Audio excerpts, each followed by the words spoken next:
नमस्कार, देव Patan circle news में आपका स्वागत है। जिले की महत्वपूर्ण खबरों को लेकर हाजिर हूँ मैं अंकुर गाय। मुख्य समाचार इस प्रकार है। गोंडा के सीएमओ ऑफिस में भ्रष्टाचार की खुली पोल।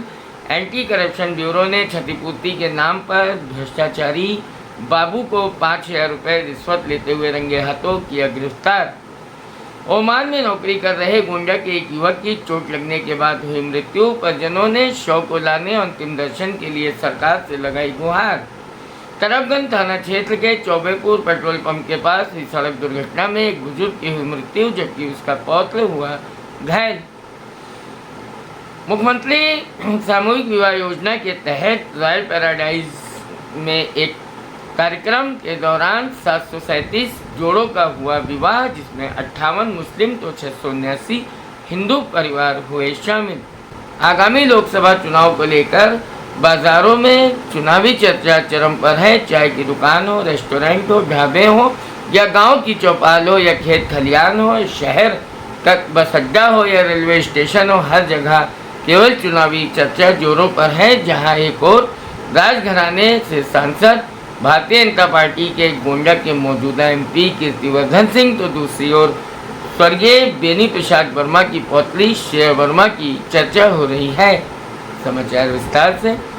सीएमओ ऑफिस में तैनात बाबू धर्मेंद्र राय ने क्षतिपूर्ति के नाम पर एक खुशीराम नामक आवेदक से 5,000 रुपये की रिश्वत ले ली। बाबू को ये नहीं पता था कि अब उनकी कलई खुलने वाली है और उनका पाप का घड़ा भरने वाला है। दरअसल हुआ यूं कि खुशीराम ने घूस मांगने पर इसकी सूचना एंटी करप्शन ब्यूरो को दे दी, जिससे एंटी करप्शन ब्यूरो की टीम ने सीएमओ ऑफिस में डेरा डाल दिया और घेराबंदी कर रंगे हाथ रिश्वत लेते धर्मेंद्र राय को गिरफ्तार कर लिया और नगर पुलिस के हवाले कर दिया। आरोपी से पूछताछ की जा रही है और अगर टीम का और पुलिस का जो कहना है उसे माना जाए तो शायद अब आने वाले दिनों में जिस तरीके से पूछताछ के बाद निशानदेही की जा रही है और तमाम पता लगाया जा रहा है पुलिस और टीम की तरफ से, ऐसे में अब चिकित्सा विभाग में और सीएमओ ऑफिस में बड़े बड़े जो एंटी करप्शन ब्यूरो के आंख में धूल झोंककर भ्रष्टाचार का काम कर रहे हैं, उनकी कलई भी खुलने वाली है। फिलहाल स्वास्थ्य विभाग में इस कार्रवाई को लेकर हड़कंप मचा हुआ है। योगी सरकार लगातार भ्रष्टाचार पर भले ही जीरो टॉलरेंस की बात कर रही हो, लेकिन कई विभागों के कर्मचारियों और अधिकारियों पर इसका कोई असर नहीं दिख रहा है, जिसकी मांगी आज की सीएमओ ऑफिस की घटना है। ओमान में नौकरी कर रहे गोंडा के इटियाठोक के कुरसाहा गांव के रहने वाले एक राकेश उपाध्याय नामक युवक की चोट लगने के बाद इलाज के दौरान मृत्यु हो गई। ओमान में जैसे ही राकेश की मृत्यु की खबर उनके दोस्तों ने टेलीग्राम और फ़ोन के जरिए उनके परिजनों के दी, पूरे गांव में हड़कंप मच गया। उनके परिजनों का रो रो कर बुरा हाल है। फिलहाल वीज़ा और पासपोर्ट के अभाव में परिजन विदेश नहीं जा पा रहे हैं, इसलिए उन्होंने सरकार से राकेश के शव को भारत लाने, उसके अंतिम दर्शन के लिए या उन्हें सामान भेजने के लिए गुहार लगाई है।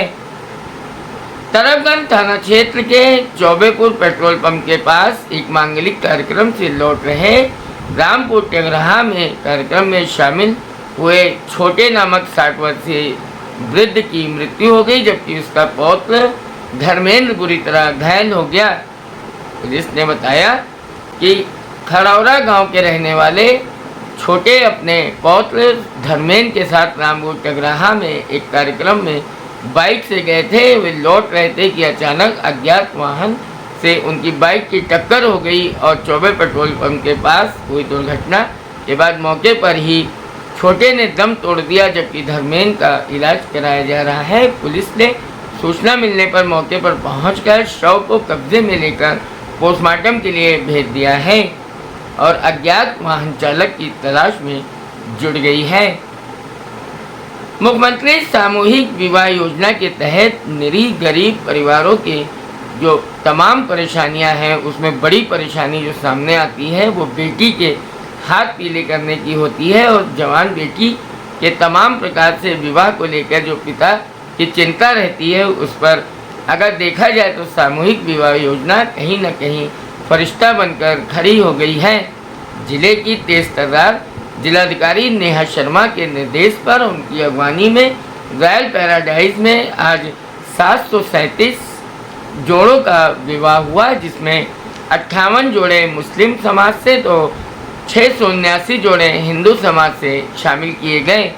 एक ही छत के नीचे जहां एक और कुआओं का एक दौर चल रहा था, वहीं साथ ही साथ दूसरी ओर मंत्रोच्चारण और वैवाहिक परिणय सूत्र के तमाम रस्म रिवाज निभाए जा रहे थे। एक ही छत और एक ही आंगन में दोनों धर्मों के जिस तरीके से सौधर्म संभाव के मिसाल को लेकर ये विवाह हुए और कार्यक्रम हुआ, ऐसे में गोंडा एक मिसाल बनकर पूरे यूपी में आया है। जिले में लोकसभा चुनाव को लेकर चर्चाओं का बाजार गर्म है।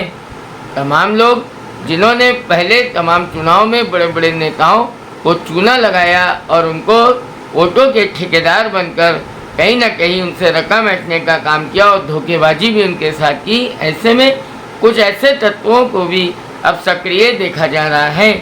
दरअसल भारतीय जनता पार्टी के इस समय मौजूदा सांसद कीर्तिवर्धन सिंह दोबारा ताल ठोक कर मैदान में हैं, तो वहीं अखिलेश यादव ने पिछड़े और कुर्मी व मुस्लिम समाज व यादव समाज के जातीय समीकरण सोशल इंजीनियरिंग को लेकर पूर्व सांसद बेनी प्रसाद वर्मा की पौत्री श्रेया वर्मा को गोंडा लोकसभा से मैदान में उतारा है।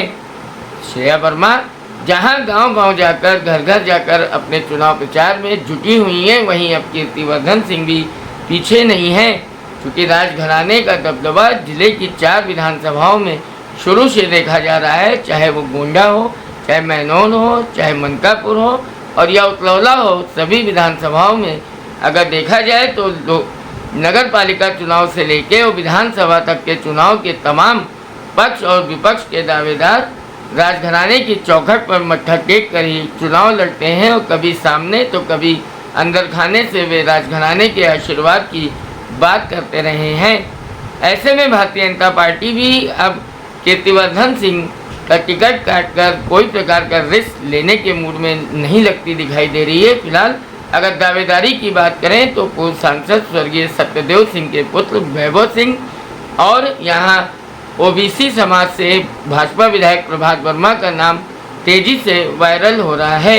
अब देखना यह है कि भारतीय जनता पार्टी मोदी मैजिक, योगी मैजिक के आधार पर ही गोंडा में चुनाव लड़ती है, राजा भैया को कहीं ना कहीं दरकिनार कर स्वयं के दम पर चुनाव लड़ती है, या फिर राजघराने से हटकर भाजपा ये रिस्क नहीं लेना चाहती है और राजा भैया को पुनः दिल्ली पहुंचाने का काम करती है। फिलहाल श्रेया वर्मा भी अब जिस तरीके से अपने दादा बेनी प्रसाद वर्मा के पग चिन्हों पर चल पड़ी हैं और तमाम समाज की बात कर रही हैं, अब दोनों नेताओं की फिलहाल चुनाव में जो टक्कर होगी वो तो बाद में होगी, लेकिन चुनाव प्रचार में जोरदार टक्कर दिखाई दे रही है। अब देखना यह है कि जनता यहाँ से मात्र 42 किलोमीटर दूर रामलला के विराजमान के बाद भारतीय जनता पार्टी को तीसरी बार शीर्ष पर बैठाती है या फिर कुछ और ही रिजल्ट सामने आता है, ये तो चुनाव नतीजों के बाद ही पता चलेगा।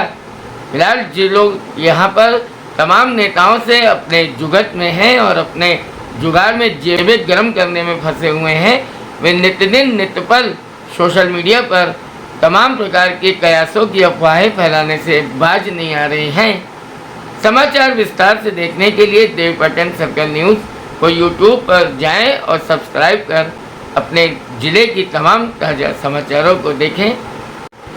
फिलहाल मुझे इजाज़त दीजिए, नमस्कार।